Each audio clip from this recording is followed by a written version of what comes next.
Esta pregunta que se señala hace hincapié en la poliposis, en las poliposis. De las poliposis debemos recordar que los pólipos esporádicos aparecen más frecuentemente con la edad y que son un factor de riesgo de cáncer de colon. Por lo tanto, siempre que se determina o que se observa en una colonoscopia la existencia de un pólipo, está indicada la resección. La probabilidad de que ese pólipo esté degenerado es mayor a mayor tamaño del pólipo, es mayor cuanto en el caso de los pólipos adenomatosos, y dentro de los adenomatosos recordemos que los que más probabilidad de degeneración son los vellosos, aquellos en los que predomina el componente glandular, mientras que los tubulares tienen un poquito menos de riesgo. Y otro factor predisponente de degeneración son las alteraciones cromosómicas que pueden aparecer en las células que conforman ese pólipo. Además de los pólipos esporádicos, ocasionalmente en el examen ha caído algo de las poliposis adenomatosas. En esta pregunta en concreto se nos habla de la poliposis colónica familiar, la más importante dado que es la que ha caído en el examen y en lo que respecta en incidencia. La más correcta sería la opción número 1, dado que efectivamente el screening de la poliposis colónica familiar es con una sigmoidoscopia. De las poliposis tenemos que recordar que existen poliposis adenomatosas, aquellas que cursan con la existencia de pólipos adenomatosos, y poliposis amartomatosas, las que cursan con pólipos amartomatosos. De las adenomatosas, las primeras, la más importante, poliposis adenomatosa familiar, que se debe a la mutación del gen APC, que es un gen que controla la entrada de la célula de fase G0 a G1.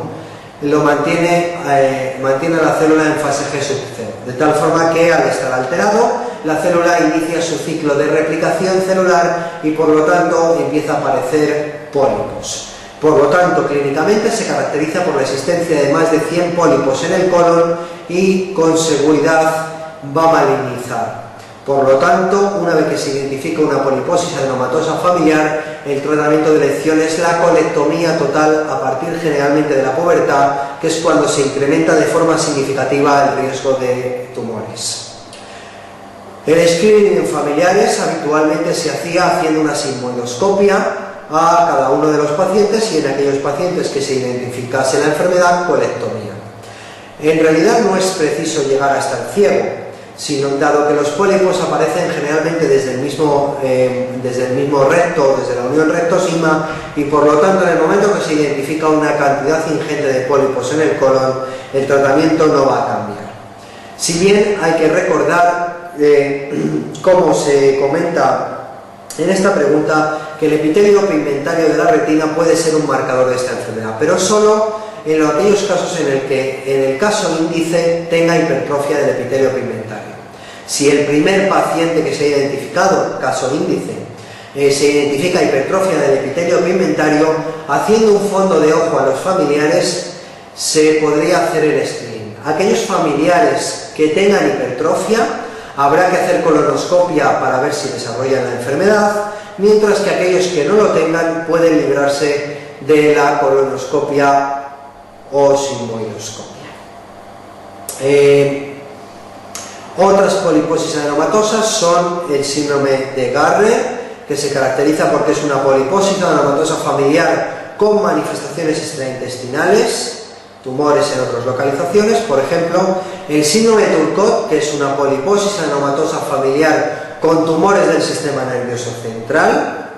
Y por último, la poliposis adenomatosa familiar atenuada, que se diferencia en tres aspectos principales de la poliposis adenomatosa familiar. La primera, que cursa con menos de 100 pólipos en el colon. Segunda, que los pólipos pueden aparecer solo en colon derecho y no necesariamente en colon izquierdo, por lo tanto es obligatorio llegar hasta ciego a la hora de realizar la endoscopia digestiva baja. Y en tercer lugar, en función del tratamiento, en función del número de pólipos, ya no es obligatorio la realización de una colectomía. Indudablemente, si el número de pólipos es de 99, pues el tratamiento probablemente sea una colectomía, pero si es escaso, en una o varias sesiones puede hacerse polipectomía endoscópica. Las otras poliposis son las poliposis amartomatosas, entre las cuales merece la pena destacar el síndrome de Peutz-Jeghers. El síndrome de Peutz-Jeghers se caracteriza porque es una poliposis amartomatosa que además tiene hiperpigmentación periorificial, generalmente alrededor de la boca, en zonas de roce, alrededor del ano, etc. De tal forma que un paciente con pólipos y que tenga hiperpigmentación en los labios, habrá que pensar siempre en esta patología, y además tienen tumores gonadales. Por lo tanto, no solo deberemos de hacer screening de cáncer de colon, sino también de cáncer gonadal. Por lo tanto, palpación y ecografía testicular, y en las mujeres ecografía ginecológica.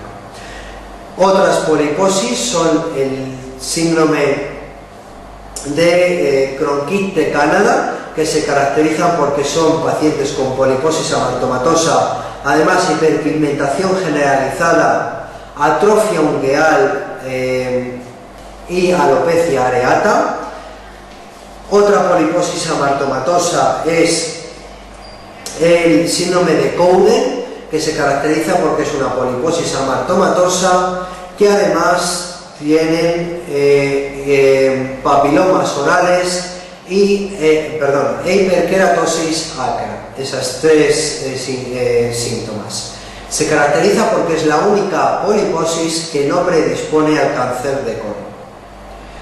En último lugar, otro síndrome hereditario es el síndrome de Lynch o cáncer colorectal hereditario no asociado a poliposis.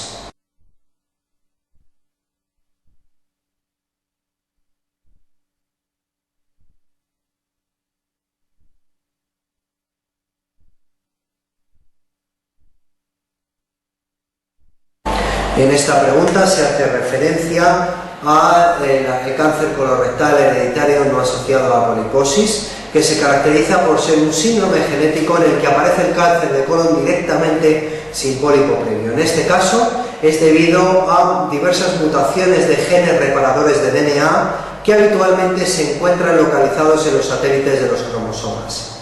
Estos pacientes tienen habitualmente lo que llamamos inestabilidad microsatelital, de tal forma que en definitiva pierden los satélites y pierden esos genes reparadores del DNA. Por lo tanto, fallos eventuales que se produzcan en la duplicación de la cadena de DNA no van a ser reparados y entonces se favorece la aparición de tumores. Este síndrome, lo que han preguntado en el examen en concreto son los criterios de Ámsterdam, los vigentes son los de Ámsterdam 2, que si los cumple uno pues puede decir que forma parte de este síndrome. Los criterios de Ámsterdam 2 se caracterizan porque aparecen al menos 3 familiares afectos de alguno de estos tumores típicos del síndrome de Lynch en pacientes jóvenes sin pólipo previo, que afecte al menos a 3 familiares, 2 de ellos consecutivos. De tal forma que si tienen este tipo de tumores en al menos 3 familiares, 2 consecutivos, y cumplen 2 de estas 3 condiciones, cumplen criterios de síndrome de Lynch. Este tipo de tumores son generalmente cáncer de colon, además pueden presentar cáncer gástrico, por lo tanto habrá que hacer endoscopia digestiva oral como método de screening, tumores gonadales, por lo tanto ecografía ginecológica y ecografía testicular, según el género, tumores endometriales y del cáncer de cuello de útero, por lo tanto citología ginecológica, cáncer de mama, por lo tanto habrá que vigilar en ese sentido, tumores uroteliales y por lo tanto citologías urinarias, siempre y cuando se presente uno de estos tumores y cumpla estas condiciones, tendremos delante un síndrome de Lynch.